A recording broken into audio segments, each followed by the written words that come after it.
Hey there, how are you today? My name is Dana Damara, and you have landed on Astrocast. This is your report for the full moon lunar eclipse in Scorpio coming up this week. So, we're in the middle of eclipse season, and we are also in the middle of Mercury retrograde.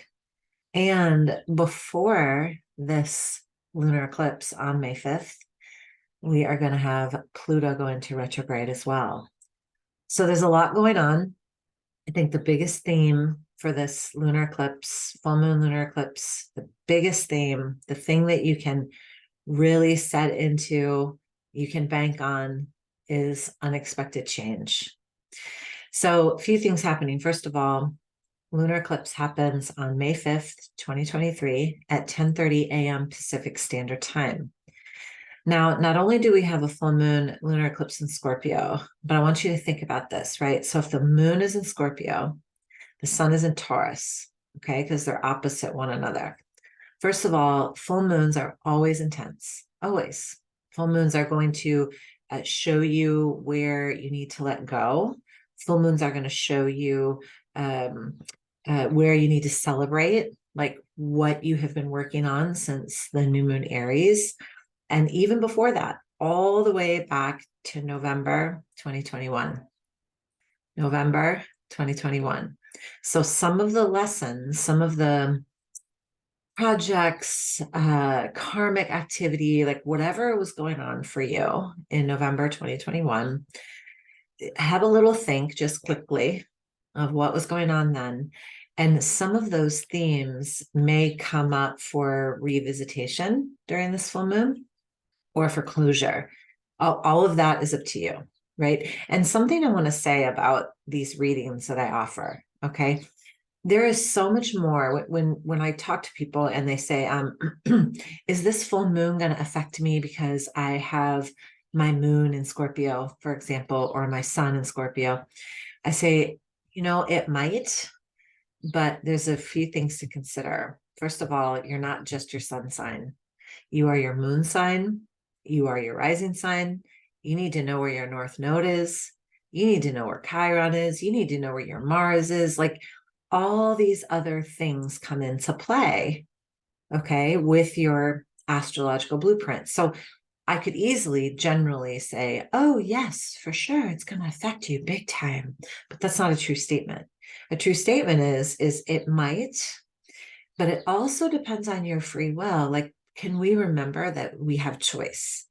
So you have the opportunity always, always to evaluate how your chart, well, maybe not evaluate's not the right word.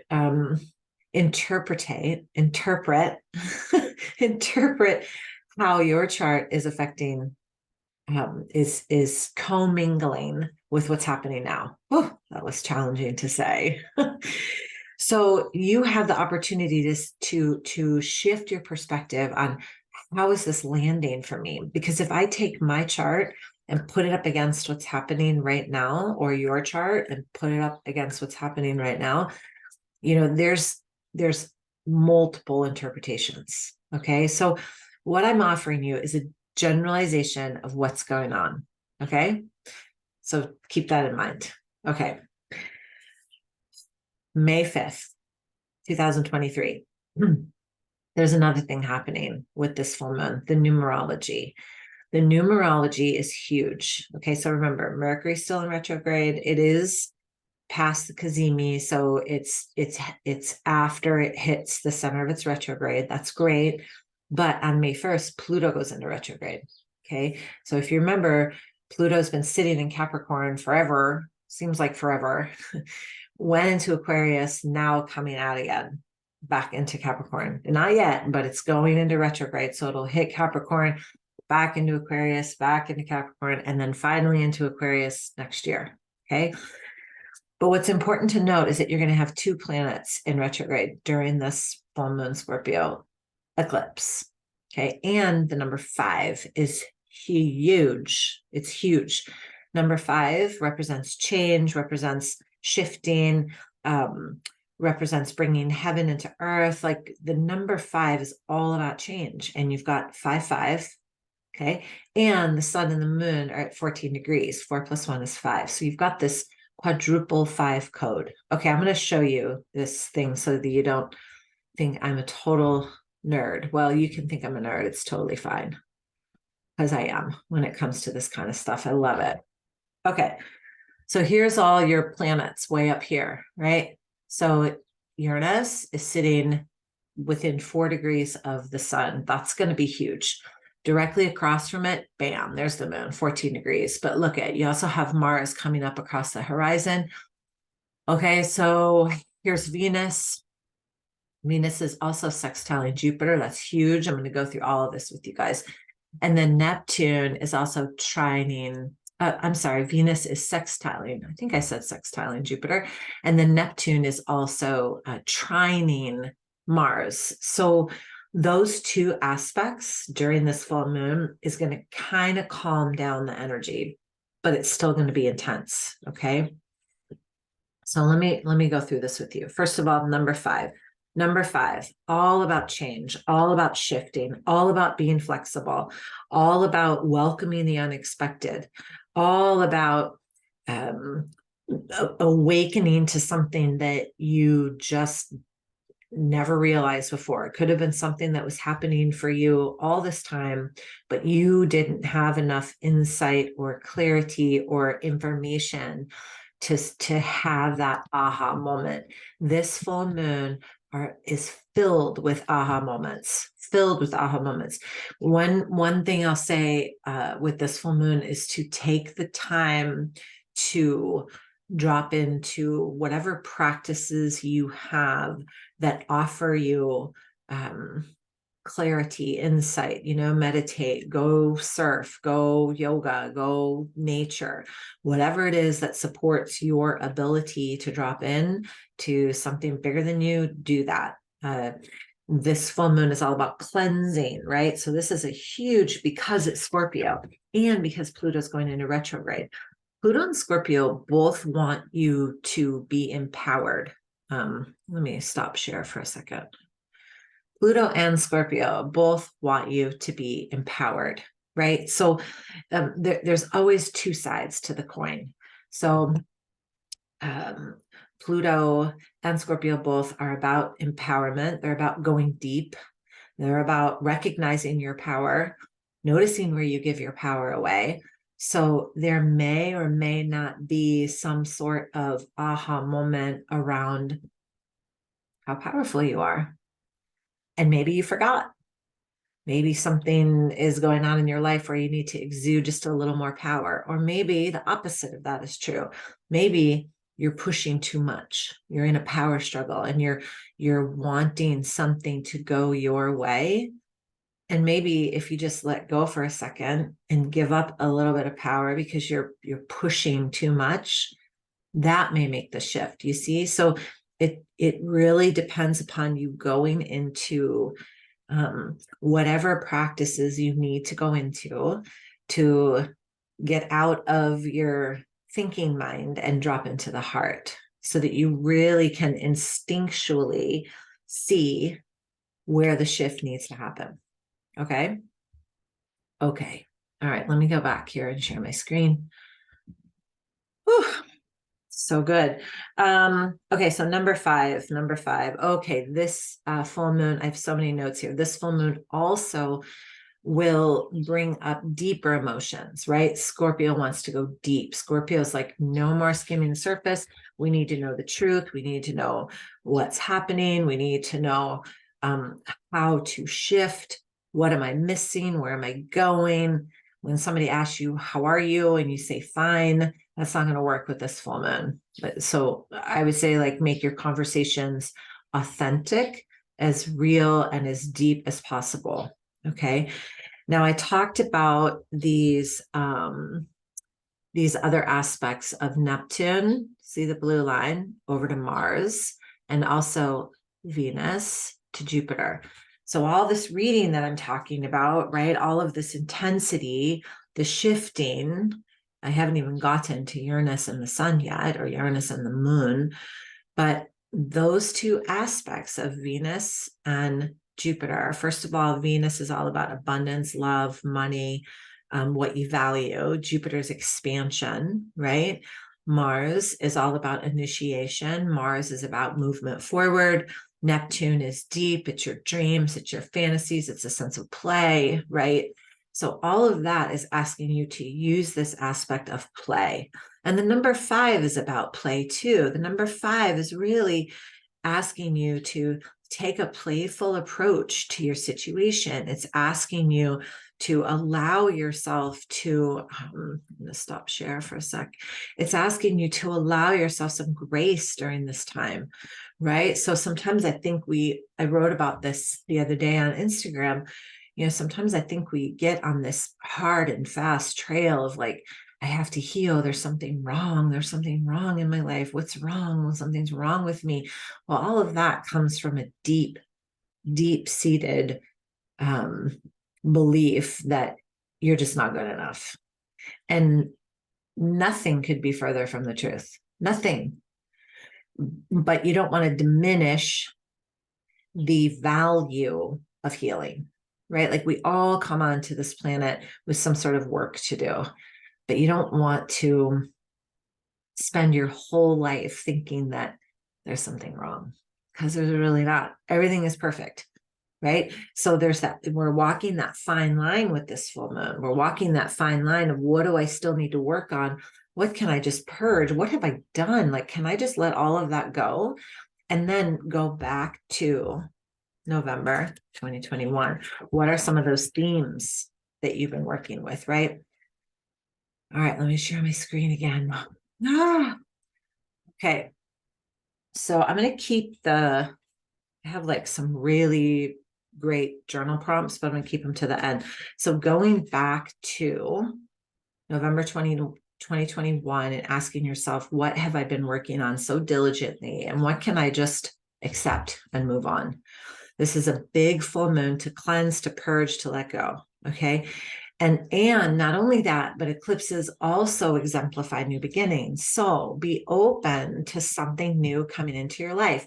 That's this Sun and Uranus up here. Oh, and Mercury. Look how close Mercury is, right?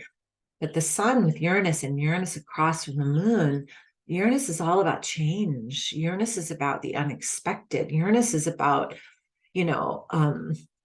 bringing to light some sort of energy that you have been resisting, that's keeping you from feeling a sense of liberation or a sense of freedom or a sense of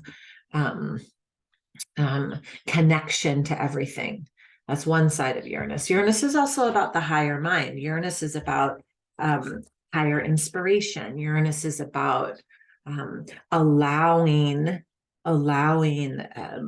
divine inspiration to come through.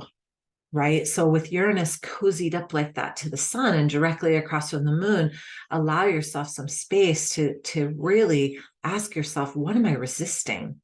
What am I holding on to so freaking tightly that I'm not allowing something new to come in? That's that energy. Now, I'm going to go through those two. Okay. So we have all this cluster of energy up here. I'm going to talk about that. So with the sun conjuncting Uranus, be open to breakthroughs, be open to divine inspiration, be open to unexpected changes and shifts. And, it's so funny to me. We, and I do this too sometimes when we experience an unexpected shift in our life, and let's say we label it as positive. Let's just say, for example, we get like some big chunk of money. I'll just use money since we're in Taurus. Okay. So we're like, oh my God, this is amazing. This is wonderful. This is unexpected. Oh my God, this is what Dana was talking about. But if something unexpected happens that we didn't expect, or we label it as negative, maybe the complete opposite happens, right?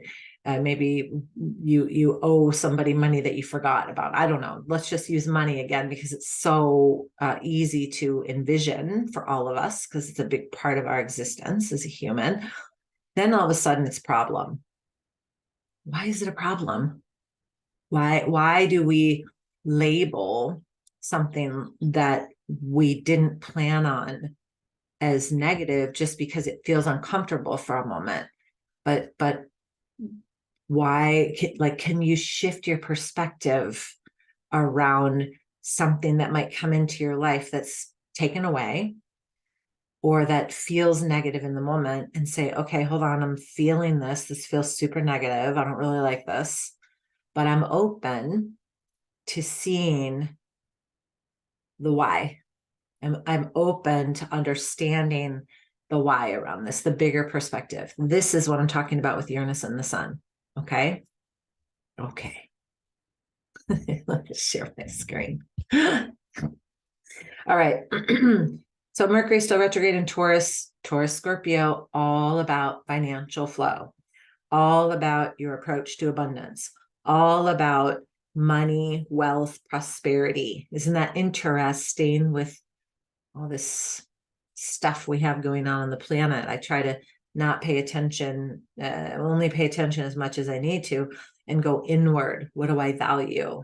How am I holding this energy of money or financial freedom? What am I offering out into the world? Whenever this energy comes up, I always bring in the energy of Lakshmi.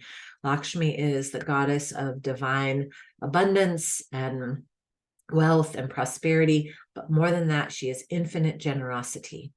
So if you're feeling that sense of resistance or holding, give something away. Start to give. Start to give. But Dana, I don't have it to give. Yes, you do. You do. Been there before multiple times in my life. You do. Works every time.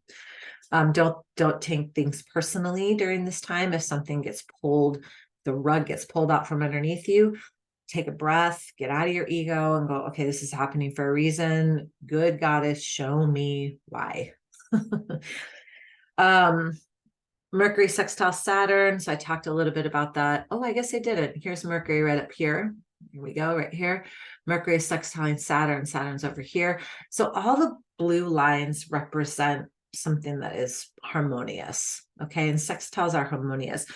So Mercury sextile Saturn, the lower mind, responsibility, structures, rules, that sort of thing, responsibility. So this is going to have you revisit a topic that you need to be thorough about. Keep in mind, Mercury's in retrograde. So if the decisions have to be made now, be super, super, super thorough, because we are past the Cazimi. However, if it can wait till after the 14th of May, wait. Just if you can, okay? I talked about Jupiter sextile Venus. This is amazing. 27 degrees. 7 plus 2 is 9, right? 7 plus 2 is 9. 9 is auspiciousness, abundance, love, magic. So this is super high vibe energy. This is all about love, abundance, romance, and really putting your values into motion. Mars sextile Uranus. So here's Mars, here's Uranus. This will intensify your creativity. Remember, Mars is about initiation, movement forward. Uranus is divine inspiration. Mars is like, you got that great idea? Let's go. Let's do it. Let's do it now, right? But clear your closet first, right? Don't go running into something, first of all, without thoroughly going through, where's my why? And then also, like, don't run on a very unstable foundation. Okay. And then Mars trine Neptune. I talked a little bit about that. Here's Mars, here's Neptune. These are the energies that are kind of softening the blow of this full moon. And it's really turning it into a beautiful balance of letting go, detoxing, purging, cleansing, and allowing this whoosh of beautiful energy to come in. But you gotta remember your emotional state. Okay. So you have to remember your emotional state, because your emotional state creates everything. So if something bad happens, right? If right away you spiral into the sense of worry and fear and doubt and, oh my God, or somebody cuts you off and right away you get all angry. That person could have cut you off and now all of a sudden they just saved you from getting into an accident. You don't know. We don't know. That's all I'm saying. Okay. All right. So a couple things to be, it's the best part. A couple things to be aware of. Okay. Here's some things that you can journal about. So if you didn't have your pen out, now would be a good time. Cool. Ask yourself, what are you resisting? What are you clinging on to so tightly that it's just like ridiculous, right? What are you resisting? Ask spirit, what am I not seeing? Show me what I'm not seeing. Please show me what I'm not seeing. I have been saying this every day. What have I suppressed? What have I pushed under the rug multiple times? Okay, what is just like sitting there in your gut, in your heart? What have you suppressed? This is all Pluto Scorpio. Okay. Take yourself back to your heart. Okay. Invite play into your life. Do something just for fun. Remember, with this strong, powerful energy, it's good to balance it out with play, with lightheartedness. Okay. Approach life with curiosity. You know, I have the gift of living next door to these three gorgeous little souls, these three gorgeous little souls who are just curious about life. And sometimes I just want to hang out with them just to remember, like, oh yeah, that sense of divine curiosity is one of the most powerful vibrations we can embody.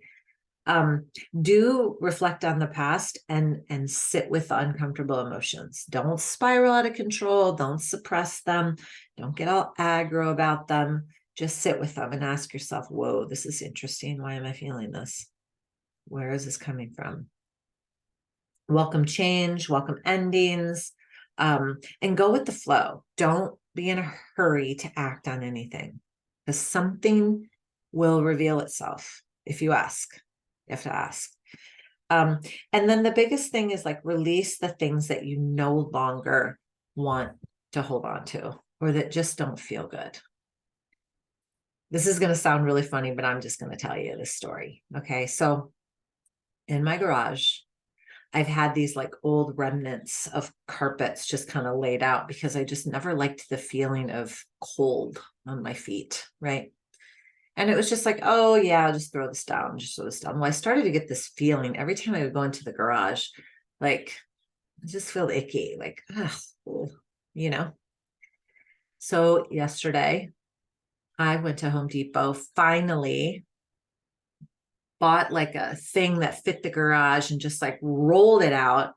And now it looks so nice. Now I go in the garage. I'm like, oh my God, my garage just feels so good. And I know this is super simple, right? But that's how you want to feel. Notice what parts of your life are bringing this like cringy feeling. Time to go. Bye. Skip. Thank you. Move on. Clear it out. Okay. So that you can stand in various points in your life and various areas of your life and be like, wow, this feels good. Ooh. Okay. It's really that simple. It doesn't have to be this whole big hard thing. Anyways, would love to read your chart. I will tell you this. I have lowered my prices on my astrology readings, not because they're not of value, but because I feel like I have a beautiful service to offer, and I'm talking to and hearing from a lot of people that are wanting to get them read and just needing financial support. So I have decided to lower my prices across the board through the end of 2023. So just through the end of 2023, astrology readings, Reiki sessions, all the things, I have just lowered my prices a bit. If it's still too much and you really want an astrology reading, do not be afraid to reach out. And I just say this to anybody, you need to ask for what you want. This is a time for us to be creative and supportive of one another. We're all here to support each other, right? So if you want me to read your chart, reach out. Happy to do it. If you don't, and by the way, you can reach out at dana@danatamara.com. Happy to do it. If you don't, but you just kind of want to know the basics, go to myastrocast.com. You'll get as much information as you need to really kind of smash your chart up against what's happening now. You might get enough information to kind of figure out, whoa, this is intense, I need a reading, or, oh, I got this. All up to you. I really appreciate your support when you listen to this. This is so awesome for me to be able to do it. Very happy that you are still around. And I want to thank you from the bottom of my heart. Please be kind during a full moon. Please be kind every day, but especially during intense full moons. And just send love to those people who maybe kind of rub you the wrong way instead of following that thread of discomfort. Thank you so much. Have such a beautiful day. Namaste.